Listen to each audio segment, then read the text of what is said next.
ನಮಸ್ಕಾರ ಸ್ನೇಹಿತರೆ, ಮೈಸೂರಿನ ಕಥೆಗಳಿಗೆ ಸ್ವಾಗತ ಸುಸ್ವಾಗತ. ಎಲ್ಲ ಲೈಫ್ ಎಂಜಾಯ್ ಮಾಡ್ತಾ ಇದ್ದೀರಾ ಅಂತ ಭಾವಿಸಿದ್ದೀನಿ. ಇವತ್ತು ನಾನು ನಿಮ್ಮನ್ನು ಹಾಸನ ಜಿಲ್ಲೆ ಅರಸೀಕೆರೆ ತಾಲೂಕು ಜಾವಗಲ್ ಗ್ರಾಮಕ್ಕೆ ಕರ್ಕೊಂಡ್ಬಂದಿದ್ದೀನಿ. ಜಾವಗಲ್ ಗ್ರಾಮದ ಐತಿಹಾಸಿಕ 1000 ವರ್ಷ ಪುರಾತನವಾದಂಥ ಲಕ್ಷ್ಮೀ ನರಸಿಂಹ ದೇಗುಲ, ತ್ರಿಕೂಟಾಚಲ, ಶ್ರೀಧರ ಸ್ವಾಮಿಗಳು, ವೇಣುಗೋಪಾಲ ಸ್ವಾಮಿಗಳು ಮತ್ತು ಲಕ್ಷ್ಮೀ ನರಸಿಂಹ ದೇವರು ನಿಮ್ಮನ್ನು ಆಶೀರ್ವಾದ ಮಾಡೋದಕ್ಕೆ ಕಾಯ್ತಾರೆ. ಈಗಾಗಲೇ ಸಾಕಷ್ಟು ಜನ ನೀವು ಜಾವಗಲ್ ದೇವಸ್ಥಾನವನ್ನು ನೋಡಿದ್ದೀರಾ. ನೋಡಿಲ್ಲದೇ ಇರೋರು ನೀವು ಬಂದು ನೋಡಲೇಬೇಕಾದಂಥ ಮತ್ತೊಂದು ಐತಿಹಾಸಿಕ ಹೊಯ್ಸಳ ಶೈಲಿಯ ಅಭೂತಪೂರ್ವ ದೇವಸ್ಥಾನ ಜಾವಗಲ್ಲಿನ ಲಕ್ಷ್ಮೀ ನರಸಿಂಹ ಸ್ವಾಮಿ ದೇವಸ್ಥಾನ. ಒಳಗಡೆ ಅರ್ಚಕರು ಒಳಗಡೆಯಿಂದ ಭಾಳ ಸೊಗಸಾಗಿ ದೇವರುಗಳು ಅದು ಕೂತಿರ್ತಕ್ಕಂಥ ಶೈಲಿ ಎಲ್ಲವನ್ನು ನಿಮಗೆ ವಿವರಿಸಲಿದ್ದಾರೆ. ನಾನು ನಿಮಗೆ ಹೊರಗಡೆ ಪತ್ರಿಕೆಗಳಲ್ಲಿ ಏನೇನಿದೆ, ಈ ಜಾವಗಲ್ನಲ್ಲಿ ಏನೇನು ವಿಶೇಷ, ಇಲ್ಲೇ ಇರೋವಂಥ ವಿಶೇಷ ಏನೇನಿದೆ, ಜಾವಗಲ್ ದೇವಸ್ಥಾನದಲ್ಲಿ ಮಾತ್ರವೇ ಇರೋವಂಥ ಯಾವ್ಯಾವ ಪ್ರತಿಮೆಗಳನ್ನು ಶಿಲ್ಪಿಗಳು ಬಹಳ ಅಸ್ಥೆಯಿಂದ ಕೆತ್ತಿದ್ದಾರೆ, ಎಲ್ಲವನ್ನು ನಾನು ನಿಮಗೆ ತೋರಿಸ್ಕೊಡ್ತೀನಿ. ಬನ್ನಿ. ಹೆದರಬೇಡಿ, ನಾವು ಕದಂಬರು.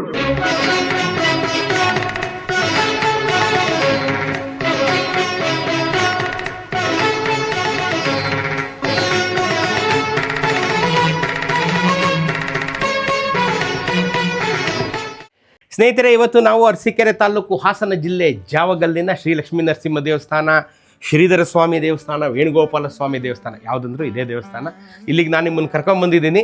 ಎಂಟರ್ ಆಗ್ತಾ ಇದ್ದಂಗೆ ನಿಮಗೆ ಕಾಳಿಂಗ ಮರ್ದನ ಕೃಷ್ಣನ ನೀವು ನೋಡ್ತಾ ಇದ್ದೀರಾ. ಕಾಳಿಂಗ ಮರ್ದನ ಕೃಷ್ಣ ಪಕ್ಕದಲ್ಲಿ ಗರುಡದೇವರು ನಮಸ್ಕಾರ ಮಾಡ್ತಿರ್ತಕ್ಕಂಥ ಗರುಡದೇವರು, ಸಿಗ್ನೇಚರ್ ಸ್ಟೈಲ್ ಆಫ್ ಹೊಯ್ಸಳರ ಲಾಂಛನ ಎರಡೂ ಕಡೆ ನೀವು ಎರಡೂ ಕಡೆ ಹೊಯ್ಸಳರ ಲಾಂಛನವನ್ನು ನೀವು ನೋಡ್ಬೋದು. ಭಾಳ ಸೊಗಸಾಗಿ ಈ ಶಿಲ್ಪಿ ಇಲ್ಲಿ ಕೆತ್ತಿದ್ದಾರೆ. ಹೊಯ್ಸಳರ ಲಾಂಛನವನ್ನು ಸಹ ಇಲ್ಲಿ ಕೆಟ್ಟಿದ್ದಾರೆ. ಒಳಗಡೆ ಈ ಹೊಯ್ಸಳರ ಲಾಂಛನ 4 ಮೂಲೆಗಳಲ್ಲಿ ಇಲ್ಲಿದೆ ನೋಡಿ. ಇಲ್ಲಿ ನೋಡಿ, ಇಲ್ಲಿ ನೋಡ್ತಾ ಇದ್ದೀರಾ. ಹೊಯ್ಸಳರ ಲಾಂಛನವಾದಂಥ ಈ ಹುಲಿ ಆನೆಯ ಮೇಲೆ ಕೂತಿರ್ತಕ್ಕಂಥದ್ದನ್ನು ಇಲ್ಲಿ ತೋರಿಸಿದ್ದಾರೆ. ಇಲ್ಲೂ ಇದೆ, ಇಲ್ಲೂ ಇದೆ ನೋಡಿದ್ರಾ. ಇಲ್ಲಿ ಮಾತ್ರ ಇವನು ಪೂರ್ತಿ ಆನೆ ಕೆಳಗಡೆ ಬಿಟ್ಟು ಹೋಗಿದೆ. ಇಲ್ಲಿ ಮಾತ್ರ ಹೊಯ್ಸಳ ಲಾಂಛನ ಮಾತ್ರ ಈ ಕಡೆ ಇದೆ. ಈ ಕಡೆಯಿಂದ ಫೇಸಿಂಗ್ ಆಗಿದೆ, ನನ್ನ ಕಡೆಯಿಂದ. ಇಲ್ಲಿ ನೋಡಿದ್ರೆ ಗೊತ್ತಾಗುತ್ತೆ ನೋಡಿ. ಇಲ್ಲಿ ಕಾಣಿಸ್ತಾ ಇದೆಯಲ್ಲಿ. ಸೊ ಇದು ಕಾಣಿಸ್ತಾ ಇದೆ. ಇಲ್ಲಿ ಇನ್ನೊಂದು ವಿಶೇಷ ಏನಪ್ಪ ಅಂತಂದರೆ, ಇಲ್ಲಿ ನೋಡಿ ಅಂದರೆ ಇಲ್ಲಿ ಗಣಪತಿಯ ಅಷ್ಟೋತ್ತರದ 108 ಏನು ಗಣಪತಿಯ ನಾಮ ಇದೆ, ಅದರಂತೆ 108 ಗಣೇಶನ ವಿಗ್ರಹಗಳನ್ನು ಇಲ್ಲಿ ಕೆತ್ತಿದ್ದಾರೆ. ಇಲ್ಲಿ ಏನು ಓಂ ವಿನಾಯಕಾಯ ನಮಃ, ವಿಘ್ನರಾಜಾಯ ನಮಃ, ಗೌರಿಪುತ್ರಾಯ ನಮಃ, ಸ್ಕಂದಗ್ರಜಾಯ ನಮಃ, ಅವ್ಯಯ್ಯಾಯ ನಮಃ, ದಕ್ಷಾಧ್ಯಕ್ಷಾಯ ನಮಃ ಅಂತನೇನು ಇದೆಯಲ್ಲಪ್ಪ, ಅದೆಲ್ಲ ಇಲ್ಲಿ 108 ಗಣಪತಿನೂ ಇದೆ. ಅದು ಭಾಳ ವಿಶೇಷ ಇಲ್ಲಿದು, ಅದು ಭಾಳ ವಿಶೇಷ ಇಲ್ಲಿ. ನೋಡಿದ್ರ, ಮಿಕ್ಕಿದ್ದನ್ನು ನಾನು ಇಲ್ಲಿನ ಅರ್ಚಕರ ಹತ್ರ ಹೇಳಿಸ್ತೀನಿ. ಭಾಳ ಸೊಗಸಾಗಿ ಈ ದೇವಸ್ಥಾನದ ಬಗ್ಗೆ ಅವರು ಎಕ್ಸ್ಪ್ಲನೇಷನ್ ಕೊಡ್ತಾರೆ. ಅದನ್ನು ಅವರು ಕೇಳಿಸೋಣ. ಇದು ಬಂದು ಜಾವಗಲ್ ಗ್ರಾಮ, ಅರಸೀಕೆರೆ ತಾಲೂಕು, ಹಾಸನ ಡಿಸ್ಟಿಕ್ಕಲ್ಲಿರ್ತಕ್ಕಂಥ ದೇವಾಲಯ, ತ್ರಿಕೂಟಾಚಲ ದೇವಾಲಯ. ಮುಖ್ಯವಾಗಿ ಇಲ್ಲಿ 3 ಗರ್ಭಗುಡಿಯನ್ನು ಹೊಂದಿರತಕ್ಕಂಥದ್ದು. ಎದುರುಗಡೆ ಶ್ರೀಧರ, ವೇಣುಗೋಪಾಲ, ಹಾಗೆ ಲಕ್ಷ್ಮೀ ನರಸಿಂಹ, ಗಣಪತಿ, ಚಾಮುಂಡೇಶ್ವರಿ ಇರ್ತಕ್ಕಂಥದ್ದು ವಿಶೇಷ. ಹಾಗೆ ಪ್ರಾಂಗಣದಲ್ಲಿ ಮಹಾಲಕ್ಷ್ಮಿ ದೇವಾಲಯ ಸಹ ಇರ್ತಕ್ಕಂಥದ್ದು.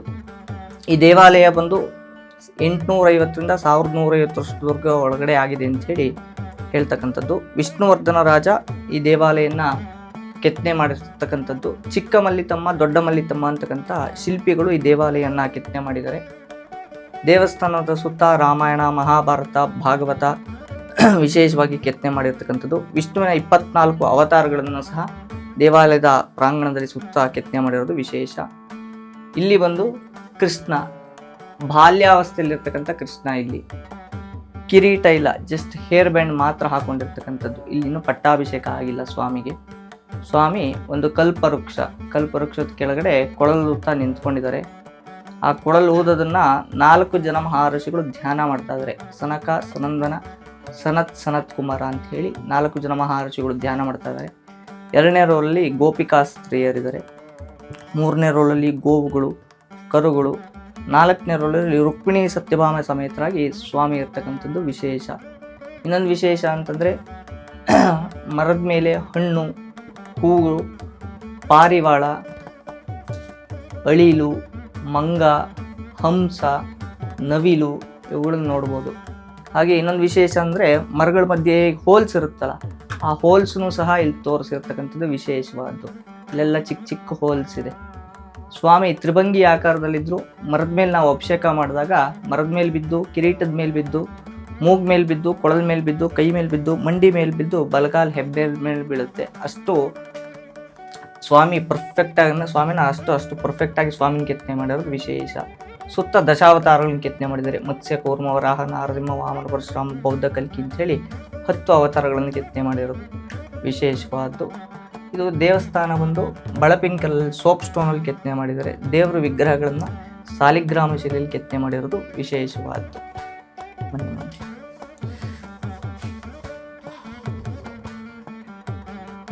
ಇಲ್ಲಿ ಬಂದು ಮಹಾಗಣಪತಿ ಮೇಲ್ಗಡೆ ಅಷ್ಟೋತ್ತರದಲ್ಲಿ ಬರ್ತಕ್ಕಂಥ 108 ರೀತಿ ಗಣಪತಿನ ಕೆತ್ತನೆ ಮಾಡಿರೋದು ವಿಶೇಷವಾದ್ದು. ಮೇಲ್ಗಡೆ ಸುತ್ತ 108 ಗಣಪತಿನ ಕೆತ್ತನೆ ಮಾಡಿದ್ದಾರೆ. ಹಾಗೆ ಬನ್ನಿ.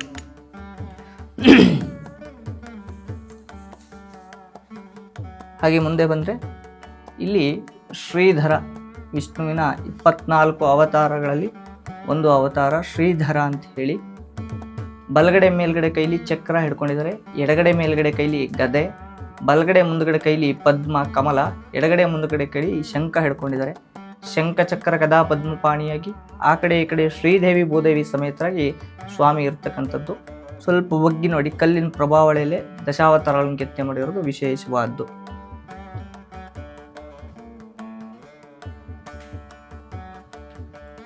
ಹಾಗೆ ಮುಂದೆ ಬನ್ನಿ. ಇಲ್ಲಿ ಬಂದು ಲಕ್ಷ್ಮೀ ನಾರಸಿಂಹ ದಕ್ಷಿಣಾಭಿಮುಖವಾಗಿರ್ತಕ್ಕಂಥದ್ದು. ಇದು ತ್ರಿಕೂಟಾಚಲ ಆದ್ದರಿಂದ ದಕ್ಷಿಣಾಭಿಮುಖವಾಗಿ ಲಕ್ಷ್ಮೀ ನರಸಿಂಹರನ್ನ ಪ್ರತಿಷ್ಠೆ ಮಾಡಿದ್ದಾರೆ. ಎಲ್ಲ ಕಡೆ ಪೂರ್ವಾಭಿಮುಖ ಅಥವಾ ಉತ್ತರಾಭಿಮುಖವಾಗಿ ಮಾಡಿದ್ರೆ ಇಲ್ಲಿ ದಕ್ಷಿಣಾಭಿಮುಖವಾಗಿ ಮಾಡಿರ್ತಕ್ಕಂಥದ್ದು ವಿಶೇಷ. ಇಲ್ಲಿ ತುಂಬ ಸೌಮ್ಯ ರೂಪ, ಇಲ್ಲಿ ಉಗ್ರ ರೂಪ ಇಲ್ಲ, ನರಸಿಂಹ ಆದರೂ ಸಹ ಸೌಮ್ಯ ರೂಪವಾಗಿರ್ತಕ್ಕಂಥದ್ದು. ಶಂಖಚಕ್ರ ಗದಾ ಪದ್ಮಪಾಣಿಯಾಗಿ ಮಹಾಲಕ್ಷ್ಮಿನ ಎಡಗಡೆ ತೊಡೆ ಮೇಲೆ ಕೂತಿರ್ತಕ್ಕಂಥದ್ದು ವಿಶೇಷವಾದ್ದು. ಇನ್ನೊಂದು ವಿಶೇಷ ಅಂತಂದ್ರೆ ಇಲ್ಲಿ ತಾಯಿ ಮಹಾಲಕ್ಷ್ಮಿ ಸ್ವಾಮಿ ನೋಡ್ತಾ ಇದ್ದಾರೆ. ಏನಪ್ಪ ಅಂದರೆ ಹಿರಣ್ಯಕಶಿಪು ರಾಕ್ಷಸನ ಸಂಹಾರ ಮಾಡಿದ್ಮೇಲೆ ಅವ್ರನ್ನ ಸ್ವಾಮಿಯ ಸಿಟ್ಟನ್ನು ಕಂಟ್ರೋಲ್ ಮಾಡ್ತಾ ಇರ್ತಕ್ಕಂಥ ರೀತಿಯಲ್ಲಿ ಇರ್ತಕ್ಕಂಥದ್ದು ಒಂದು. ಇನ್ನೊಂದು ವಿಶೇಷ ಏನಪ್ಪ ಅಂತಂದರೆ ಮಹಾಲಕ್ಷ್ಮಿ ಇಲ್ಲಿ ನೆಲದ ಮೇಲೆ ಕಾಲಿಟ್ಟಿಲ್ಲ. ಒಂದು ಆನೆ ತನ್ನ ಸೊಂಡಲ್ಲಿ ಕಮಲ ಪುಷ್ಪವನ್ನು ಎತ್ತಿಡ್ಕೊಂಡಿದೆ, ಅದ್ರ ಮೇಲೆ ಮೃದುವಾಗಿ ಕಾಲೂರು ರೀತಿಯಲ್ಲಿ ಕೆತ್ತನೆ ಮಾಡಿರ್ತಕ್ಕಂಥದ್ದು ವಿಶೇಷವಾದ್ದು. ವೈಶಾಖ ಬೌದ್ಧ ಪೌರ್ಣಿಮೆ ದಿನ ಇಲ್ಲಿ ರಥೋತ್ಸವ, ವೈಖಾನಸಾಗಮ ನೃತ್ಯ, ಬೆಳಗ್ಗೆ ಮತ್ತು ಸಾಯಂಕಾಲ 2 ಹೊತ್ತು ಆರಾಧನೆ ನಡೆಯುತ್ತೆ. ಮಂಗಳವಾರ ಸ್ವಾಮಿ ವಾರ, ಅದರಿಂದ ಬಂದಿರ್ತಕ್ಕಂಥ ಎಲ್ಲ ಭಕ್ತಾದಿಗಳು ಒಳ್ಳೆಯದು ಮಾಡಲಿ ಅಂಥೇಳಿ ಪ್ರಾರ್ಥನೆ ಮಾಡ್ತಾರೆ. ಸ್ನೇಹಿತರೆ, ಈ ಭಾಗದ ಹೊಯ್ಸಳರ ಎಲ್ಲ ದೇಗುಲಗಳಲ್ಲಿ ಒಂದು ಕಾಮನ್ ಫ್ಯಾಕ್ಟರ್ ಇದೆ. ಅದು ಮಹಾವಿಷ್ಣುವಿನ 24 ಚಿತ್ರಗಳು, ಪ್ರತಿಮೆಗಳು, ಗೋವರ್ಧನ ಗಿರಿಧಾರಿ, ತ್ರಿವಿಕ್ರಮ, ವಾಮನ. ಸೊ ಇವರೆಲ್ಲರೂ ಭಾಳ ಕಾಮನ್ ಆಗಿ ಇರೋವಂಥ ಚಿತ್ರಗಳು ಎಲ್ಲ ಕಡೆಯಲ್ಲೂ ಇದನ್ನು ಕೆತ್ತಿದ್ದಾರೆ. ಮತ್ತು ನಾನು ನಿಮ್ಗೆ ತೋರಿಸಾಗಿ ಹೈ ಹೀಲ್ ಹಾಕೊಂಡಂಥ ಒಬ್ಬ ನಾಗಕನ್ಯೆ, ಇಬ್ಬರು ನಾಗಕನ್ನಿಕೆಯರು, ಅವರು ಎಲ್ಲ ದೇವಸ್ಥಾನಗಳಲ್ಲೂ ಇದ್ದಾರೆ. ಆಮೇಲೆ ಇದು ಸಹ ಕಾಮನ್ ಫ್ಯಾಕ್ಟರ್. ಇಲ್ಲಿ ನೋಡ್ತಾ ಇದ್ದಾರೆ ನೀವು, ಇದು ನಾನು ನಿಮ್ಗೆ ಹೊಸಹೊಳಲಲ್ಲಿ ಸಹ ನಾನು ನಿಮ್ಗೆ ತೋರಿಸಿದ್ದೀನಿ. ಸಮುದ್ರ ಮಂಥನ ವಾಸುಕಿಯಿಂದ ಇಟ್ಕೊಂಡು ದೇವತೆಗಳು ಮತ್ತು ರಾಕ್ಷಸರು ಸಮುದ್ರವನ್ನು ಕಡಿತಾ ಇರ್ತಕ್ಕಂಥ ದೃಶ್ಯವನ್ನು ನೀವು ನೋಡ್ತಾ ಇದ್ದೀರಾ. ಇನ್ನು ಈ ಜಾವಗಲ್ಲಿನ ದೇವಸ್ಥಾನದಲ್ಲೇ 1-2 ವಿಶೇಷ ಇದೆ, ಬೇರೆ ದೇವಸ್ಥಾನದಲ್ಲಿ ಇಲ್ಲ. ಅದನ್ನು ನಾನು ನಿಮಗೆ ತೋರಿಸ್ತೀನಿ ಬನ್ನಿ. ಈಗ ಜಾವಗಲ್ನಲ್ಲೇ ಇರೋವಂಥ ವಿಶೇಷ ಏನಪ್ಪ ಅಂತಂದರೆ, ಇಲ್ಲಿ 4ನೇ ಪತ್ರಿಕೆಯಲ್ಲಿ ಇವರು ಸಂಪೂರ್ಣವಾಗಿ ರಾಮಾಯಣವನ್ನು ಕೆತ್ತಿದ್ದಾರೆ. 4ನೇದರಲ್ಲಿ ರಾಮಾಯಣವನ್ನು ಕೆತ್ತಿದ್ದಾರೆ. ಕೆಳಗಡೆ ಆನೆಗಳು, ಅದರ ಮೇಲೆ ಕುದುರೆಗಳು, ಅದರ ಮೇಲೆ ಲತಾ ಮಂಟಪಗಳು, ಅದರ ಮೇಲೆ ರಾಮಾಯಣವನ್ನು ಕೆತ್ತಿದ್ದಾರಲ್ಲ. ಈ ರಾಮಾಯಣದಲ್ಲಿ ನೋಡಿ, ಇಲ್ಲಿ ವಾಲಿವಧೆಯನ್ನು ಶ್ರೀರಾಮ ದೇವರು ಮಾಡ್ತಾ ಇದ್ದಾರೆ. ನೋಡಿ, ಶ್ರೀರಾಮ ದೇವರು ಮರದ ಮರೆಯಲ್ಲಿ ನಿಂತು ಈ ಮರದ ಮರೆಯಲ್ಲಿ ಇವರು ಬಾಣವನ್ನು ಪ್ರಯೋಗ ಮಾಡಿದ್ದು, ಈ ಬಾಣ ಇಲ್ಲಿವರೆಗೂ ಬಂದಿದೆ ಅಂತ ತೋರಿಸ್ತಾ ಇದೆ. ಇಲ್ಲಿ ವಾಲಿ ಸುಗ್ರೀವರು ಯುದ್ಧ ನಡೆಸ್ತಾ ಇದ್ದಾರೆ. ಇವರು ವಾಲಿ ಸುಗ್ರೀವರು ಇಲ್ಲಿ ಶ್ರೀರಾಮ ದೇವರು ನಿಂತ್ಕೊಂಡು ಬಾಣ ಪ್ರಯೋಗ ಮಾಡ್ತಾ ಇದ್ದಾರೆ, ಬಿಲ್ಲಿಟ್ಕೊಂಡು ಬಾಣ ಪ್ರಯೋಗ ಮಾಡ್ತಾ ಇದ್ದಾರೆ. ಇದನ್ನೊಂದು ಭಾಳ ವಿಶೇಷ ಇಲ್ಲಿ. ಇದಾದ ನಂತರ ಇಲ್ಲಿ ಇದನ್ನು ತುಂಬ ಜನ ಮಾಡಿದ್ದಾರೆ. ನಮ್ಮ ಪ್ರವೀಣ್ ಮೋಹನ್ ಸಹ ಭಾಳ ಹಿಂದೆನೇ ಮಾಡಿದ್ದಾರೆ. ಇಲ್ಲಿ ನಾನು ಈಗ ಬಂದಿರೋದ್ರಿಂದ ನಾನು ಅದನ್ನು ಅಫ್ಕೋರ್ಸ್ ನಾನು ನಿಮ್ಗೆ ತೋರಿಸಲೇಬೇಕು. ಪ್ರವೀಣ್ ಮೋಹನ್ ಇದನ್ನು ಅಲ್ಲ ಅಂತಾರೆ. ಇದೇನಿದು, ಇದು 2 ಕಪಿಗಳು, ಮೇಲೆ 3 ಕಪಿಗಳು. ಇಲ್ಲಿ ಆಂಜನೇಯ ಇದನ್ನು ದುರ್ಬೀನಿನಿಂದ ನೋಡುತ್ತಿರಬಹುದೇ ಅಂತ ತೋರಿಸ್ತಾರೆ. ಇದನ್ನು ತುಂಬ ಜನ ಅಲ್ಗೆಳಿತಾರೆ, ತುಂಬ ಜನ ಇರಬಹುದು ಅಂತ ಹೇಳ್ತಾರೆ. ಸೊ ಇದನ್ನು ನೀವು ಬಂದಾಗ ನೋಡ್ಬೋದು. ಇಲ್ಲಿ ನೋಡಿ, ಇದು ಇಷ್ಟು ಉದ್ದದ ಸಿಲಿಂಡರ್ ಟೈಪ್ ಕಾಣ್ತಾ ಇದೆ. ಈ ಹನುಮಂತ ದೇವರು ಏನೋ ನೋಡ್ತಿರೋ ಥರ ಇಷ್ಟುದ್ದ ಸಿಲಿಂಡ್ರು, ಮೇಲೆ 3 ಕಪಿಗಳಿದೆ, ಕೆಳಗಡೆ 2 ಕಪಿಗಳು ಅದನ್ನು ಎತ್ಕೊಂಡು ನಿಂತಿದೆ. ಸೊ ಇದೇನಿರ್ಬೋದು ಅನ್ನೋವಂಥದ್ದು ನಿಮ್ಮ ಒಂದು ಜಿಜ್ಞಾಸೆಗೆ ಬಿಟ್ಟಿದ್ದು. ಇಲ್ಲಿಂದ ದುರ್ಬೀನಿಂದ ಇಟ್ಕೊಂಡು ಒಂದು ಶ್ರೀಲಂಕಾವನ್ನು ನೋಡ್ತಿರಬಹುದೇ ಅಂತ ಕೆಲವರ ಗ್ರಹಿಕೆ ಆಗಿದೆ. ಇದನ್ನು ನಿಮ್ಮ ಒಂದು ಚರ್ಚೆಗೆ ನಾನು ಬಿಡ್ತೀನಿ. ಸೊ ಇದೆರಡಾದಮೇಲೆ ಇಲ್ಲಿ ಮತ್ತು ಎಗೇನ್ ಪ್ರವೀಣ್ ಮೋಹನ್ನೇ ಇದನ್ನು ಸಹ ತೋರಿಸಿದ್ದಾರೆ, ಬಟ್ ನಾವು ಇದನ್ನು ನೋಡ್ಬೋದು. ಶ್ರೀರಾಮದೇವರು ಮತ್ತು ಲಕ್ಷ್ಮಣ ದೇವರು ಇವರ ಬಿಲ್ಲಿನಲ್ಲಿರತಕ್ಕಂಥ ಬೇರಿಂಗ್ಸನ್ನು ಇವರು ತೋರಿಸಿದ್ದಾರೆ. ಶ್ರೀರಾಮ ದೇವರು ಲಕ್ಷ್ಮಣ ದೇವರ ಬಿಲ್ನಲ್ಲಿರ್ತಕ್ಕಂಥ ಬೇರಿಂಗ್ಸನ್ನು ತೋರಿಸಿದ್ದಾರೆ. ಇವ್ರು ಏನು ಕ್ಲೈಮ್ ಮಾಡ್ತಾರೆ ಅಂತಂದರೆ, ಬೇರಿಂಗ್ಸ್ ಬಂದಿದ್ದು ಈಗ ನಮ್ಮ ಒಲಿಂಪಿಕ್ಸ್ ಕ್ರೀಡೆಗಳಲ್ಲಿ ಬೇರಿಂಗ್ಸ್ ಬಂತು, ಆದರೆ ತ್ರೇತಾಯುಗದ ಶ್ರೀರಾಮ ದೇವರ ಕಾಲದಲ್ಲಿ ಇದಿತ್ತು ಅಂತ ನಾವು ಕ್ಲೈಮ್ ಮಾಡೋದಕ್ಕೆ ಸಾಕ್ಷಿಯಾಗಿ ಇವೆರಡು ನಿಂತಿವೆ. ಶ್ರೀರಾಮ ದೇವರು ಲಕ್ಷ್ಮಣ ದೇವರಲ್ಲಿ ಅವರ ಬಿಲ್ನಲ್ಲಿರ್ತಕ್ಕಂಥ ಬೇರಿಂಗ್ಸನ್ನು ನೀವು ನೋಡ್ತೀರ ಅಲ್ವಾ. ಇದಾದಮೇಲೆ ಭಾಳ ಅಪರೂಪದ್ದು ಏನಪ್ಪ ಅಂತಂದರೆ, ಈ ಪಾರ್ವತಿನ ನಾನು ನಿಮ್ಗೆ ಹೊಸ ಹೊಳಲಲ್ಲೂ ನಾನು ತೋರಿಸಿದ್ದೀನಿ. ಇವನು ಗಣಪತಿ ನೋಡಿ, ಮೂಷಿಕ ವಾಹನನಾದಂಥ ಗಣಪತಿಯು, ನವಿಲಿನ ಮೇಲೆ ಕೂತಿರತಕ್ಕಂಥ ಸುಬ್ರಹ್ಮಣ್ಯನು ನೀವು ನೋಡ್ತಾ ಇದ್ದೀರಾ. ಪಾರ್ವತಿ ದೇವಿ ನಾಟ್ಯ ಭಂಗಿಯಲ್ಲಿರ್ತಕ್ಕಂಥ ಪಾರ್ವತಿ ದೇವಿ ಕೆಳಗಡೆ ಒಂದು ಬೃಹತ್ತಾದ ಹಲ್ಲಿಯನ್ನು ಚಿತ್ರೀಕರಣ ಮಾಡಿದ್ದಾರೆ. ಇದು ಯಾಕೆ ಮಾಡಿದ್ರೆ ನನಗೆ ಗೊತ್ತಿಲ್ಲ. ಪಾರ್ವತಿಗೂ ಈ ಹಲ್ಲಿಗೆ ಏನು ಸಂಬಂಧ ನನಗೆ ಗೊತ್ತಿಲ್ಲ, ಅಥವಾ ಈ ಬೃಹತ್ತಾದ ಹಲ್ಲಿಯನ್ನು ಶಿಲ್ಪಿ ಇಲ್ಲೆಲ್ಲ ನೋಡಿದ್ದಾನೆ ಅದು ನನಗೆ ಗೊತ್ತಿಲ್ಲ. ಸೊ ಇದನ್ನು ಬಲ್ಲವರು ತಿಳಿಸ್ಬೇಕು. ಇದೊಂದೇ ದೇವಸ್ಥಾನದಲ್ಲಿರೋದು, ಜಾವಗಲಲ್ಲಿ ಮಾತ್ರವೇ ಇದಿರೋವಂಥದ್ದು. ಈ ಪಾರ್ವತಿ ಗಣಪತಿ ಸುಬ್ರಹ್ಮಣ್ಯ ಸಹಿತನಾದಂಥ ಪಾರ್ವತಿ ಅಜಮಾಸು ಎಲ್ಲ ಹೊಯ್ಸಳರ ದೇವಸ್ಥಾನಗಳ ಪತ್ರಿಕೆಯಲ್ಲಿ ಇದೆ. ಆದರೆ ಕೆಳಗಡೆ ಇರತಕ್ಕಂಥ ಬೃಹತ್ ಹಲ್ಲಿ ಏನಿದೆ ಅದು ಜಾವಗಲ್ನಲ್ಲಿ ಮಾತ್ರ ನಿಮ್ಗೆ ನೋಡೋಕೆ ಸಿಗುತ್ತೆ. ನೀವು ಜಾವಗಲ್ಲು ಬಂದು ಇದನ್ನು ನೋಡಬೇಕು. ಜಾವಗಲ್ಲಿನ ಲಕ್ಷ್ಮೀ ನರಸಿಂಹ ಮಾತ್ರ ನಿಮ್ಗೆ ನೋಡೋಕ್ಕೆ ಎರಡು ಕಣ್ಣು ಸಾಲಲ್ಲ. ಭಾಳ ಅದ್ಭುತವಾಗಿ ಈಗಾಗಲೇ ನಿಮಗೆ ಅರ್ಚಕರು ವಿವರಿಸಿದ್ದಾರೆ. ಭಾಳ ಸೊಗಸಾದಂಥ ಭಗವಂತ. ಇದು ಒಂದು ವಿಶೇಷ ಇದೆ, ನೋಡೋದ್ರಲ್ಲ. ಬನ್ನಿ. ಮತ್ತು ಸ್ನೇಹಿತರೆ, ನಿಮಗೆ ಏನೇನಂತೆ ಈ ನಾಗಕನ್ನಿಕೆ, ಇವಳು ಲಾಂಗ್ ಕೋಟಲ್ಲಿ ಇರ್ತಕ್ಕಂಥ ನಾಗಕನ್ನಿಕೆಯನ್ನು ನಾನು ನಿಮ್ಗೆ ತೋರಿಸ್ತಾ ಇದ್ದೀನಿ ನೋಡಿ. Different hair style, completely different hair style. ಅವತ್ತಿನ ಕಾಲದ ಬಾಬ್ ಕಟ್ ಥರ ಇದೆ. ಇಲ್ಲಿ ಕಿವಿಯಲ್ಲಿ ಲವ್ ಲಾಕ್ಸ್ ನೋಡಿ, ನೋಡಿ ಆಯಿತಾ, ಇಲ್ಲಿ ನೋಡಿ ಹಾಕೊಂಡಿದ್ದಾಳೆ. ಇದು ಸಂಪೂರ್ಣ ಅದು ಲಾಂಗ್ ಕೋಟ್. ಈ ಕೈಯಲ್ಲಿ ಒಂದು ಬಟ್ಲು ಇಟ್ಕೊಂಡಿದ್ದಾರೆ. ಏನು ಬಟ್ಲು ಇರ್ಬೋದು, ಅದು ಪಾನೀಯದ ಬಟ್ಟೆಲ್ಲ ಗೊತ್ತಿಲ್ಲ. ಏನು ಇಟ್ಕೊಂಡಿದ್ದಾಳೆ, ಏನು ಪಾನೀಯ ಇದು ಇದರೊಳಗಡೆ ಇದೆ ಗೊತ್ತಿಲ್ಲ, ಬಟ್ ದಟ್ಸ್ ಎ ಕಪ್. ಅವಳ ಕಪ್ ಇಟ್ಕೊಂಡಿದ್ದಾಳೆ, ಪ್ಲೇನ್ ಕಪ್. ಅದು ಪ್ಲೇನ್ ಕಪ್ 3 ಬೆಳ್ಳಲ್ಲಿ ಇಟ್ಕೊಂಡಿದ್ದಾಳೆ. ಮಾತ್ರ ಹಿಂಗೆ ಇದು ಮಾತ್ರ ಇಲ್ಲಿ ಹೀಲ್ಸ್ ಇಲ್ಲ, ಇದರಲ್ಲಿ ಹೀಲ್ಸ್ ಇಲ್ಲ. ಇದು ಬೇರೆ ಕಡೆ ಹೀಲ್ಸ್ ಇರೋವಂಥದ್ದಿದೆ. ಆ ಹಿಂದ್ಗಡೆ ನೋಡಿದ್ರೆ ಅಲ್ಲಿ ಇವಳು ಹೀಲ್ಸ್ ಹಾಕೊಂಡಿದ್ದಾನೆ, ಇಲ್ಲಿ ಹೀಲ್ಸ್ ಹಾಕೊಂಡಿಲ್ಲ. ಈ ಒಬ್ಳು ಕನ್ನಿಕೆ ಏನಿದೆ, ಅಥವಾ ಇವನೊಬ್ಬ ಏನಿದ್ದಾನೆ, ಈ ಮನುಷ್ಯ ಏನಿದ್ದಾನೆ, ಇವನು ಎಲ್ಲ ಕಡೆನೂ ಇದ್ದಾನೆ. ಎಲ್ಲ ದೇವಸ್ಥಾನಗಳಲ್ಲೂ ಇವನ ಉಪಸ್ಥಿತಿ ಇದೆ. ಎಲ್ಲ ದೇವಸ್ಥಾನಗಳಲ್ಲಿ ಇವನು ಯಾರು, ಇವನು ಈ ವಿದೇಶಿ ಪ್ರವಾಸಿಗನೇ, ದೇವಸ್ಥಾನಗಳು ಕಟ್ಟೋ ಟೈಮಿಗೆ ಬಂದಿದ್ನೇ, ಅಥವಾ ವಿಷ್ಣುವರ್ಧನನ ಆಸ್ಥಾನಕ್ಕೆ ಬಂದಿದ್ನೇ, ಆ ಕಾಲದಲ್ಲಿ ಪ್ರವಾಸಿಗನೇ, ಇತಿಹಾಸಕಾರನೇ, ಯಾವನೋ ಒಬ್ಬ ವಿದೇಶಿ ಪ್ರವಾಸಿಗ ಯಾರೋ ಒಬ್ಬ ಇರ್ಬೋದು. ಅವನನ್ನು ಕಂಡಂಥವ್ರು ಇದನ್ನು ಬರೆದಿದ್ದಾರೆ. ಯಾಕೆಂತಂದರೆ, ನಾನು ನಿಮಗೆ ಮೂಡುಬಿದಿರೆ 1000 ಕಂಬದ ಬಸದಿನಲ್ಲಿ ಒಂದು ಚೈನೀಸ್ ಡ್ರ್ಯಾಗನ್ ಇದೆ. ಯಾಕೆಂತಂದರೆ ಚೈನೀಸ್ ಡ್ರ್ಯಾಗನನ್ನು ಅಲ್ಲಿ ಮೂಡುಬಿದಿರೆ, ಅದು ಕಡಲ ತಡಿಯ ವ್ಯಾಪಾರ, ಚೈನಾದೊಂದಿಗೆ ನಡೀತಾ ಇತ್ತು ವ್ಯಾಪಾರ. ಸೊ ಚೈನೀಸ್ ಬಂದು ಹೋಗಿ ಮಾಡ್ತಾಯಿದ್ರು. ಅವರು ಒಂದು ರೇಷ್ಮೆಯ ಬಟ್ಟೆ ಒಳಗಡೆ ಚೈನಾದ ಒಂದು ಡಿಸೈನ್ ಮಾಡ್ಕೊಂಬಂದು ತೋರಿಸಿದ್ರು ಇವನಿಗೆ. ಅವನು ಅದನ್ನು ನೋಡ್ಕೊಂಡು ಕೆತ್ತದ ಅಲ್ಲಿ ಡ್ರ್ಯಾಗನ್ ಅಲ್ವೇ. ಹಾಗೆ ಇವನು ಬಂದಿದ್ದಾನೆ, ಇವನು ನೋಡಿ ಇವರು ಕೆತ್ತಿದ್ದಾರೆ. ನೀವು ಯಾವುದೇ ಈ ದೇವಸ್ಥಾನಗಳಿಗೆ ಬಂದಾಗ ಹೊರಭಾಗದ ಪತ್ರಿಕೆಗಳಲ್ಲಿ ನೀವು ಅಬ್ಸರ್ವ್ ಮಾಡಬೇಕಾಗಿರೋದು, ಎಲ್ಲ ದೇವಾನುದೇವತೆಗಳು ಬರಿಗಾಲಿನಲ್ಲಿದ್ದಾರೆ. ಈ ನಾಗಕನ್ನಿಕೆ ಮಾತ್ರ ಹೈ ಹೀಲ್ಡ್ ಹಾಕೊಂಡಿದ್ದಾರೆ, ಹೀಲ್ ಸ್ಲಿಪ್ಪರ್. ಇವಳಿಗೆ ಮಾತ್ರ ನಾನು ಇದನ್ನು ತುಂಬ ಕಡೆ ತೋರಿಸ್ತೀನಿ. ಇಲ್ಲೂ ಇದ್ದಾಳೆ ಇವಳು, ಈ ನಾಗಕನ್ನಿಕೆ ಇಲ್ಲೂ ಇದ್ದಾಳೆ. ಇಲ್ಲಿ ಇವಳು ನಾಗನನ್ನು ಇಲ್ಲಿಟ್ಕೊಂಡಿದ್ದಾಳೆ ನೋಡಿ. ನಾಗನನ್ನು ಇಲ್ಲಿ ತನ್ನ ಜಡೆಯನ್ನು ಸಂಪೂರ್ಣವಾಗಿ ಬಿಚ್ಚಿಬಿಟ್ಟಿದ್ದಾಳೆ. ಸಂಪೂರ್ಣ ತನ್ನ ಜಡೆಯನ್ನು ಬಿಚ್ಚಿದ್ದಾಳೆ, ನೋಡಿದ್ರಾ. ಇನ್ನೊಬ್ಳು ನಾಗಕನ್ನಿಕೆ ಇಲ್ಲಿದ್ದಾಳೆ, ಅವಳು ಕೈಯಲ್ಲೇ ಇಟ್ಕೊಂಡಿದ್ದಾಳೆ ನಾಗನನ್ನು. ಅವಳದು ಭಾಳ ವಿಶೇಷವಾದಂಥ ತುರುಬು. ಅವಳು ಸಹ ಬರಿಕಾಲಿನಲ್ಲಿದ್ದಾರೆ. ಅವಳದು ವಿಶೇಷವಾದಂಥ ತುರುಬಿದೆ. ಈ ಬೇರೆ ಎಲ್ಲ ದೇವತೆಗಳಿಗೆ ನೋಡಿ, ದೇವಾನ ದೇವತೆಗಳಿಗೆಲ್ಲ ಕಿರೀಟ, ಎಲ್ಲರಿಗೂ ಕಿರೀಟ ಇದೆ. ಇವರಿಬ್ಬರಿಗೂ ಮಾತ್ರ ಬೇರೆ, ಇವೆರಡು ಬೇರೆ. ನೀವು ನೋಡ್ಬೋದು, ಇವಳು ಮಾತ್ರ ತನ್ನ ಜಡೆಯನ್ನು ಬಿಚ್ಚಿಬಿಟ್ಟಿದ್ದಾಳೆ.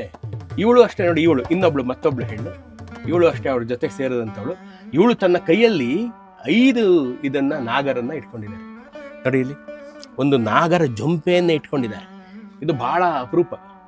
ನಾಗರ ಜೊಂಪೆನ ಇವಳು ಕೈಯಲ್ಲಿ ಇಟ್ಕೊಂಡಿದ್ದಾರೆ. ಇವಳು ಮಾತ್ರ ಬರಿಕಾಲಿನಲ್ಲಿದೆ. ಇವಳಿಗೆ ಮಾತ್ರ ಹೈ ಹೀಲ್ಡ್ ಸ್ಲಿಪ್ಪರ್ಸ್ ಇದೆ ನೋಡಿ. ಇವಳೊಬ್ಬಳಿಗೆ ಇಡೀ ದೇವಸ್ಥಾನದ ಇಷ್ಟು ಅಂಗಣದಲ್ಲಿ ಇವಳ ಕಾಲಿಗೆ ಮಾತ್ರ ಚಪ್ಪಲಿ, ಇನ್ಯಾರ ಕಾಲಿಗೂ ಇಲ್ಲ, ಇವಳಿಗೆ ಮಾತ್ರ. ನೋಡಿದ್ರಲ್ಲ. ಬನ್ನಿ ಸ್ನೇಹಿತರೆ, ಇಲ್ಲಿ ನೋಡ್ತಾ ಇದ್ದೀರಾ ನೀವು ವಾಮನಾವತಾರಿಯಾದಂಥ ಮಹಾವಿಷ್ಣುವನ್ನ ನೋಡ್ತಾ ಇದ್ದೀರಾ. ಅವನ ಛತ್ರಿಯನ್ನು ಸಹ ನೀವು ನೋಡ್ಬೋದು. ಬಲಿಚಕ್ರವರ್ತಿ ವಾಮನನಿಗೆ 3 ಹೆಜ್ಜೆಯ ಸ್ಥಳವನ್ನು ಅವನು ದಾನ ನೀಡ್ತಾ ಇದ್ದಾನೆ. ಅವನ ಕಮಂಡಲುವಿಂದ ನೀರನ್ನು ಕೊಡ್ತಾ ಇದ್ದಾನೆ. ಮಹಾವಿಷ್ಣು ಅದನ್ನು ತಗೊಳ್ತಾ ಇದ್ದಾನೆ. ಸೊ ಅದನ್ನು ನೀವು ನೋಡ್ತಾ ಇದ್ದೀರಾ. ಬಲಿಚಕ್ರವರ್ತಿಯಿಂದ 3 ಹೆಜ್ಜೆಯ ಭೂಮಿಯನ್ನು ತೆಗೆದುಕೊಂಡಂಥ ವಾಮನ ತ್ರಿವಿಕ್ರಮನಾಗಿ ಬದಲಾಗ್ತಾನೆ. ಇಲ್ಲಿ ನೀವು ನೋಡ್ತಾ ಇದ್ದೀರಾ, ತ್ರಿವಿಕ್ರಮನಾಗಿ ಬದಲಾಗಿ ಗರುಡದೇವರು ಇಲ್ಲಿ ಗರುಡ ವಾಹನ ಇಲ್ಲಿ ಕೂತಿದ್ದಾರೆ. ಅವನು ಆಕಾಶಕ್ಕೆ ತನ್ನ ಬ್ರಹ್ಮಾಂಡಕ್ಕೆ ತನ್ನ ಪಾದವನ್ನು ಮಹಾವಿಷ್ಣು ತ್ರಿವಿಕ್ರಮನಾಗಿ ಎತ್ತಿ ನಿಂತಿದ್ದಾನೆ. ಬ್ರಹ್ಮದೇವರು ಸಹ ಇಲ್ಲಿ ಕೂತ್ಕೊಂಡು ನೋಡ್ತಾ ಇದ್ದಾರೆ. ಭಾಳ ಸೊಗಸಾದಂಥ ಒಂದು ಚಿತ್ರವನ್ನು ಇಲ್ಲಿ ಕೆತ್ತಿದ್ದಾರೆ.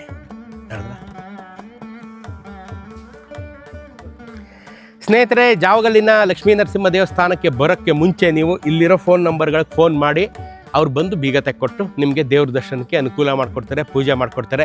ಇಲ್ಲಿ ತನಕ ಬಂದ್ಬಿಟ್ಟು ಬೀಗ ಹಾಕಿತ್ತು ಯಾರೂ ಇಲ್ಲ ಅಂತ ಅಂದ್ಕೊಂಡು ನಿರಾಸೆಯಿಂದ ಹೋಗಬೇಡಿ. ಈ ಬೋರ್ಡಲ್ಲಿ ಅವ್ರ ನಂಬರ್ ಹಾಕಿದ್ದಾರೆ. ಸೊ ಈ ಬೋರ್ಡನ್ನ ನಾನು ನಿಮ್ಗೆ ತೋರಿಸ್ತಾ ಇದ್ದೀನಿ. ಈ ನಂಬರ್ ನೋಟ್ ಮಾಡ್ಕೊಳ್ಳಿ, ಸ್ಕ್ರೀನ್ಶಾಟ್ ತೆಗೆದಿಟ್ಕೊಳ್ಳಿ. ಅವ್ರಿಗೆ ಬರೋಕ್ಕೆ ಮುಂಚೆ ಫೋನ್ ಮಾಡಿಬಿಡಿ. ಇಲ್ಲಿ ಹತ್ತಿರ ನೀವು ಬೇಲೂರು ಹಳೇಬೀಡಿಗೆ ಬಂದಿರ್ತೀರಾ, ಈ ಥರ ಜಾವಗಲ್ಲಿಗೆ ಬರ್ತಾ ಇದ್ದೀವಿ, ಇನ್ನೇ ಅರ್ಚಕರು ಮನೆಯಿಂದ ಬಂದು ತಮಗೆ ಬಾಗಿಲು ತೆಕ್ಕೊಟ್ಟು ಸ್ವಾಮಿ ದರ್ಶನಕ್ಕೆ ಅನುಕೂಲ ಮಾಡಿಕೊಡ್ತಾರೆ. ನೋಡಿದ್ರೆ ಜಾವಗಲ್ ಎಷ್ಟು ಚೆನ್ನಾಗಿದೆ ಅಂತ. ಭಾಳ ವಿಶೇಷವಾದಂಥ ಪತ್ರಿಕೆಗಳು ಜಾವಗಲ್ಲಿನ ದೇವಸ್ಥಾನದ ಹೊರಭಾಗದಲ್ಲಿವೆ. ನೀವು ಜಾವಗಲ್ಲಿಗೆ ಬಂದು ಇದನ್ನೆಲ್ಲ ನೋಡಿ ಭಗವಂತನ ಕೃಪೆಗೆ ಪಾತ್ರರಾಗಿ ಇನ್ನೂ 4 ಜನಕ್ಕೆ ಹೇಳಿ ನಮ್ಮ ಸನಾತನ ಧರ್ಮ, ಸಂಸ್ಕೃತಿ, ದೇವಸ್ಥಾನಗಳು ಎಲ್ಲ ಉಳಿಸೋವಂಥ ಜವಾಬ್ದಾರಿ ನಮ್ಮ ಕೈಲೇ ಇರೋದು. ಇನ್ಯಾರೋ ಬಂದಿದ್ದು ಉಳಿಸಲ್ಲ, ನಾವೇ ಉಳಿಸ್ತೀವಿ. ಮುಂದಿನ ಜನಾಂಗಕ್ಕೆ ನಾವು ಕೊಡಬಹುದಾದಂಥ ಕೊಡುಗೆ ಇವನ್ನೆಲ್ಲ ಮುಂದಿನ ಜನಾಂಗಕ್ಕೆ ಸೇಫಾಗಿ ತಲುಪಿಸುವಂಥದ್ದು. ಅವೆಲ್ಲ ನೀವು ಮಾಡ್ತೀರಾ ಅಂತ ಭಾವಿಸಿದ್ದೀನಿ. ಮುಂದಿನ ವಾರ ಇನ್ನೊಂದು ಇಂಥದ್ದೇ ಅದ್ಭುತವಾದಂಥ ದೇವಸ್ಥಾನ ತೋರಿಸ್ತೀನಿ. ಅಲ್ಲಿವರೆಗೂ ಟೇಕ್ ಕೇರ್, ಲವ್ ಯು.